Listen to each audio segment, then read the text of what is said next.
Modern ससुराल बनाऊंगी।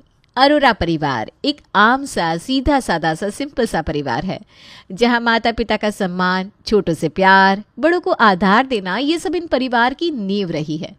कविता और जवाहर ने जिंदगी में काफी उतार चढ़ाव देखे हैं, फिर भी अपने दोनों बेटों को काफी अच्छी शिक्षा और ऊंचे मकाम पर पहुंचाया है।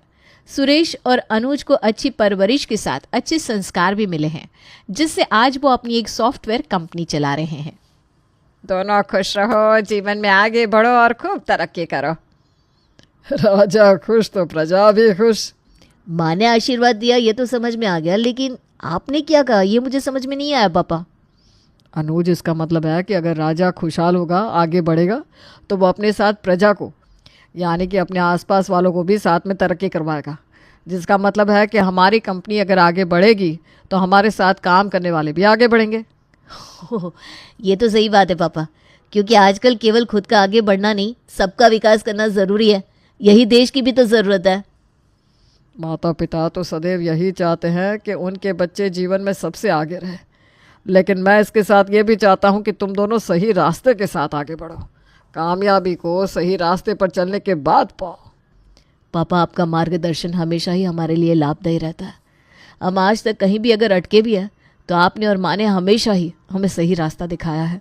सुरेश, केवल हम ही नहीं, लेकिन निकिता तुम्हारी पत्नी ने भी तुम्हारा बहुत साथ दिया है। माता पिता के साथ साथ निकिता का नाम लेना भी ज़रूरी है। वो तुम्हारी अर्धांगिनी है, जिसने कदम कदम पर तुम्हारा साथ दिया है। जी माँ, अब सही कह रही हैं। निकिता ने मेरे बुरे और अच्छे समय में मेरा बहुत साथ दिया है।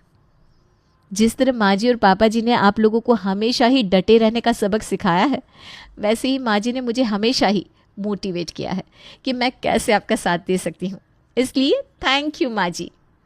माता पिता का तो फ़र्ज़ ही होता है बच्चों का साथ देना, लेकिन निकिता जब से इस घर में आई है, उसने हमेशा ही हमारी सेवा भी की है और हमारी बात भी मानी है। हम बहुत खुश नसीब है कि हमें निकिता जैसी बहू मिली है। मैं तो खुद को खुश नसीब मानती हूँ कि आप जैसे इतने अच्छे सास ससुर मिले हैं मुझे। अरोरा परिवार आपस में काफ़ी खुश और एक दूसरे के प्रति काफ़ी इज्जत रखने वालों में से था। अब बस उन्हें तलाश थी तो अपनी छोटी बहू की, जिसके आने के बाद उनका परिवार पूरा हो जाता। आपने किसी से बात की है अनुज के रिश्ते के लिए? मैंने अपने 2-3 दोस्तों से कहा है कि अगर उनकी नज़र में कोई अच्छी लड़की हो तो वो हमें बताए। हाँ, मैंने भी हमारे परिवार में और अपनी सहेलियों से कहा है कि वो अनुज के लायक कोई लड़की हो तो हमें ज़रूर बताए।